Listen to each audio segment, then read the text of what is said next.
એક બાજુ સમગ્ર દેશમાં અત્યારે પેટ્રોલ ડીઝલના ભાવ વધી રહ્યા છે, મોંઘવારી જોવા જઈએ તો આસમાને પહોંચી ગઈ છે। તેવામાં હવે ફરી એકવાર સીએનજીના ભાવમાં જે છે વધારો ઝીકી દેવામાં આવ્યો છે। શું ને સમગ્ર મામલો તેના વિશે વિગતે ચર્ચા કરીએ। નમસ્કાર, હું છું પ્રથમ મોદી, આપ જોઈ રહ્યા છો નિર્ભય ન્યૂઝ।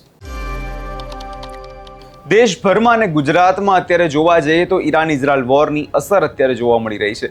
એક તરફ આપણે જોયું કે પેટ્રોલ ડીઝલના ભાવ જે છે છેલ્લા એક મહિનાની અંદર ઘણા બધા વધારી દેવામાં આવ્યા અને તેવામાં જ હવે સીએનજીના ભાવમાં પણ જોવા જઈએ તો ધરખમ વધારો જે છે કરી દેવામાં આવ્યો છે।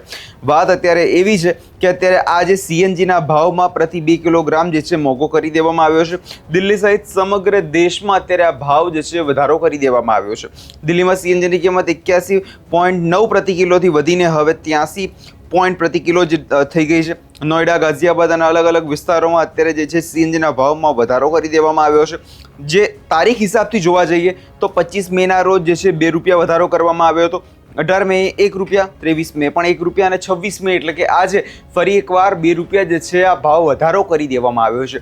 એક બાજુ સામાન્ય જનતા જે છે એ હવે સરકારથી કંટાળી છે, સરકારને કહી રહી છે કે આ જ રીતે જો મોંઘવારી તમે વધારતા રહેશો, આ જ રીતે જે સામાન્ય જે રોજબરોજની ચીજ વસ્તુઓ છે એના ભાવ આ રીતે વધતા રહેશે તો સામાન્ય જનતા, મધ્યમ વર્ગના લોકો કેવી રીતે જીવશે? કેમ કે એક તરફ વાત થતી હોય છે ગુજરાતમાં અને સમગ્ર દેશમાં અમીરોની તો પાસે પૈસો છે, પણ જે મધ્યમ વર્ગના જે ગરીબ લોકો છે તેમની પાસે પૈસો નથી તો તે લોકો શું કરે? એક તરફ જે દિવસે ને દિવસે પેટ્રોલના ભાવ વધી રહ્યા છે તેને કારણે અન્ય ચીજ વસ્તુઓ મોંઘી થઈ રહી છે અને હવે જે રિક્ષા ભાડું વધશે, સામાન્ય જનતા જ્યારે મુસાફરી કરવા માટે ટેક્સીમાં જશે તેમાં ભાવ વધારો થશે તો આના કારણે જનતા હવે જીવે તો જીવે કઈ રીતે? સૌ પહેલા આ તમામ બાબતોને લઈ ગુજરાતીઓનું શું કહેવું છે તે સાંભળી લઈએ। मेरा नाम पीयूष कोटेचा है। मेरा बिजनेस है रियल एस्टेट का।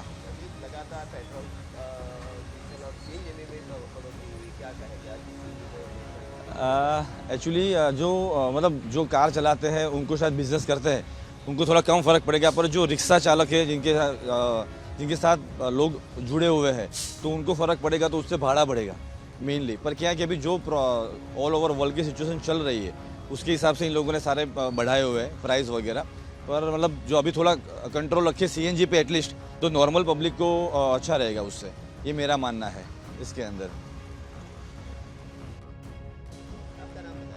रमेश भाई मोदी, ऑटो चलाता।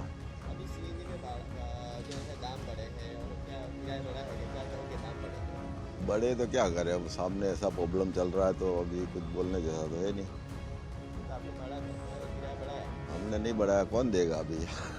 ये ओला वगैरह चलता है उसमें तो इतना कम किराया है तो हमारा जो है वो ही नहीं दे रहे, तो गरीबी हटाओ मत, गरीबों को इस तरह परेशान करो ताकि गरीब पूरे हो जावे।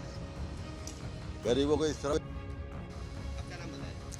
राम भाई सीएनजी में बढ़ोतरी हुई, क्या कहेंगे आप? टैक्सी को चलाते तो किराया क्यों बढ़ा? अब जिस हिसाब से सरकार सीएनजी पे पैसा बढ़ा रही है उस हिसाब से सरकार को भाड़ा भी बढ़ाना चाहिए ना। जैसे हम लोग अभी हड़ताल करते हैं, परेशानियां होती हैं, गाड़ियां इतनी सारी बढ़ रही हैं तो उस पर भी थोड़ा नज़र डालें। जैसे सीएनजी पर नज़र डाल दिया कर, रात को बोल दिया कि सुबह पैसा बढ़ गया 2 रुपये 4 रुपये जो भी है, उस हिसाब से हमारा भी 2-5 रुपये बढ़ना चाहिए ना सर। ये हमारा सरकार से मतलब बोलना है, जिस हिसाब से आप पेट्रोल डीजल पर नज़र रखते हैं उस हिसाब से इन कंपनियों पे भी नज़र रखी जाए कि आप क्या कर रहे हो और किस लिए कर रहे हो, कि जो मना है वैसे कर रहे हो। कभी बढ़ा दिया, कभी घटा दिया, कभी 8 रुपये किलोमीटर, कभी 9 रुपये किलोमीटर, ऐसा थोड़ा होता है सर।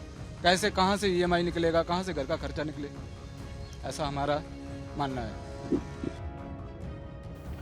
એટલે જે રીતે અહીંયા તમે ગુજરાતીઓને સાંભળ્યા તેમના દ્વારા વાત એવી જ કહેવામાં આવી રહી છે કે સરકારને સમર્થન તો પૂરું છે, પરંતુ આ જે મોંઘવારીનો વધારો કરવામાં આવી રહ્યો છે તે વધારો ક્યાંક ને ક્યાંક અમારી રોજી રોટી અને જોવા જઈએ તો રોજિંદા જીવન પર બહુ મોટી અસર પાડે છે।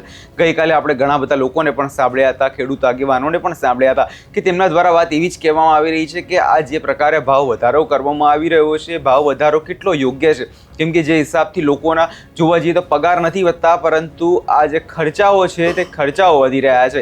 સરકાર એવી તો કેવી પ્રકારની અત્યારે વ્યવસ્થા કરી રહી છે જેને કારણે લોકો જે છે ત્રાહિમામ પુકારી ઉઠ્યા છે। એક બાજુ લોકોને અત્યારે પૂરતું વેતન નથી મળતું અને જે ભાવ વધારો જે છે તે જીક્યા જ સરકાર કરી રહી છે. છેલ્લા 1 મહિનાની અંદર આટલો બધો ભાવ વધારો શા માટે કરી દેવામાં આવ્યો? આની પહેલાં પણ યુદ્ધ ચાલી રહ્યું હતું, તે સમયે કેમ ભાવ વધારો નહોતો કરવામાં આવતો? તેવા સવાલો પણ અત્યારે સરકારને કરી રહી છે. હવે આ તમામ બાબતોને લઈ આગામી દિવસોમાં એ નજર રહેશે કે શું ખરેખર આ ભાવ વધારા પાછળનું કારણ ખાલી માત્ર યુદ્ધ જ છે કે કંઈ અન્ય બીજું? આ વિષયમાં તમારો શું અભિપ્રાય છે અમને કમેન્ટ કરી ચોક્કસથી જણાવજો અને અમારી ચેનલ નિર્ભય ન્યૂઝને લાઇક, શેર અને સબસ્ક્રાઇબ કરવાનું ભૂલશો નહીં.